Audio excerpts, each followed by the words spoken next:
Do you see that as a missed opportunity? That'd be a bit unfair to Essendon. I thought the last quarter was their best quarter. They've almost kicked half of their score in the last quarter, where they kicked 2-6, most of it from stoppage. Their centre square bounce work, they really, over the day, beat us comprehensively. So we got a handle on the ball, but I have to look at it. We just feel like we got stripped or a bit cute.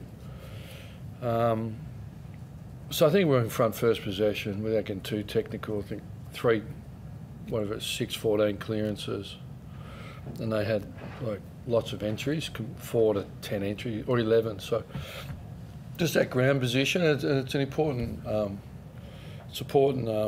function at this ground, centre square bounce work. So we were really good the week before. We're just looking for consistency in there, and then probably started. We felt like we knew them, what they wanted to do. I thought our pressure, and we got to work. And yeah, so up to three-quarter time, we defended. We had lots of shots off possession gain. I think it was 14 shots to 5, but they kicked 4-1 and 6-8. So that's a bit of the game.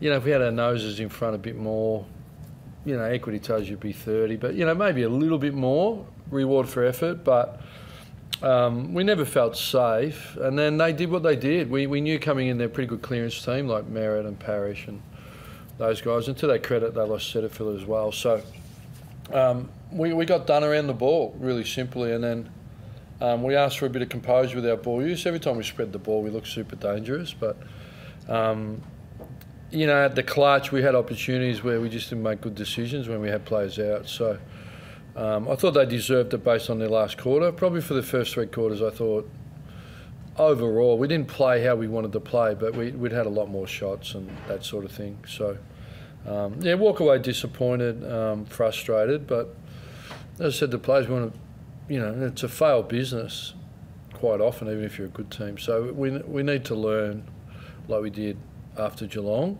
So a bit disappointed. The expectations are a bit higher on how we would play, and we're just handballing a lot when we don't want to be a 1-to-1 kick to handball team. So, and they took 101 uncontested marks on a small ground, and that's frustrating, right? So, players and coaches will just have a good think about that. But to their credit, they executed what they wanted to, and I thought when the game was up for grabs, they worked really hard. They looked a bit more higher energy and. But it's something we had opportunities late that we just slaughtered, to be fair. That 1-to-1 handball ratio, was that as much to do with, how much of that was your own team over handballing, how much of it was from the pressure? Yeah, I think that's a really good point. I think you give credit to their pressure, but then you also see times we're out and we're inventing handballs and inviting, so it becomes like hot potatoes. So week before we handled the heat pretty well. But yeah, I think 6 of one, half of the other. It's hard to answer it. I'll go to the tape, but it's not great to play like that. You make yourself vulnerable, And sometimes a real positive start, 8 shots to 2, and off last week, you feel pretty good about yourselves, and then all you need is one player to go. Well, I'll let Steele do the work, and then 1 becomes 2, and then.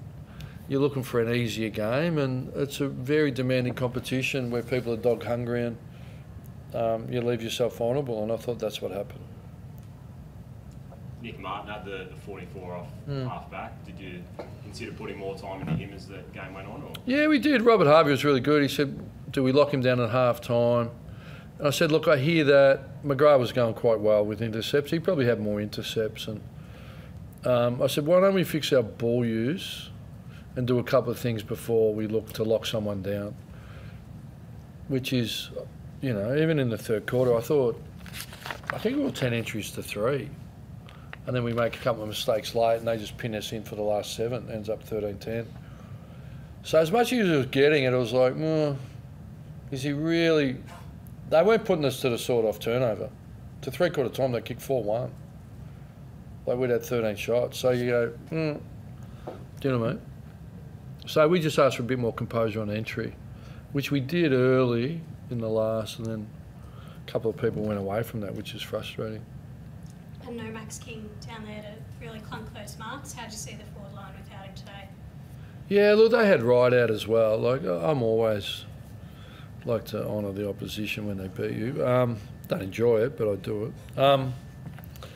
Yeah, look, he would have been handy in, but I thought Caminita was really good. I thought McKay only got intercepts in that. I thought for a young player that wasn't rated in the draft pool, you kicked 20 goals last year, come in, took some big contested marks. I was really quite pleased. In the end, a bit of experience got him late, getting pushed under a little bit, but yeah. So yeah, I thought it was okay. They'd like Wright, we'd like King, but you can't think like that, you know. So look, we had another debutant. We're a little bit thin on purpose. We moved on some foot soldiers and law servants to get some youth in, and that's what we're seeing a little bit. So, you know, hopefully King should come back next week, and then, you know, over the next few weeks we get a few more senior players back. But it is what it is at the minute. Well, what's been said about the Essendon Edge? Do you think are they a harder team to play against now? I don't know. I found them always hard. I don't know if they think they weren't going hard enough last year. Well, that's something for them. I don't really know, but I think it's good to have a hook, good to have something, and in the end they won the ground ball battle. So it's pretty hard to play with that real physical edge and intimidating edge in today's footy, right? You can't sling and dump. You can't bump. What can you do? What you can do is tackle, chase and tackle well like they did, pressure well and keep your head over the ball. Now, if that's an edge, well, I think we're all chasing an edge. Mateus had a chance with a minute to go. You talk to him about that, or he's just a young kid? And No, I was down the forward pocket. I don't know. Hopefully tried to centre it. I couldn't tell you. It went out in the full. You're right, he's a baby. He was the youngest kid in the draft. He's, 4 days off being in this year's draft. There's a lot of noise around him. He's got a lot of work to do. And as I said to our Windhager played great last week, and Naz, and it's a brutal competition to come up. To be, you know, like we've got Corey Enright and Robert Harvey.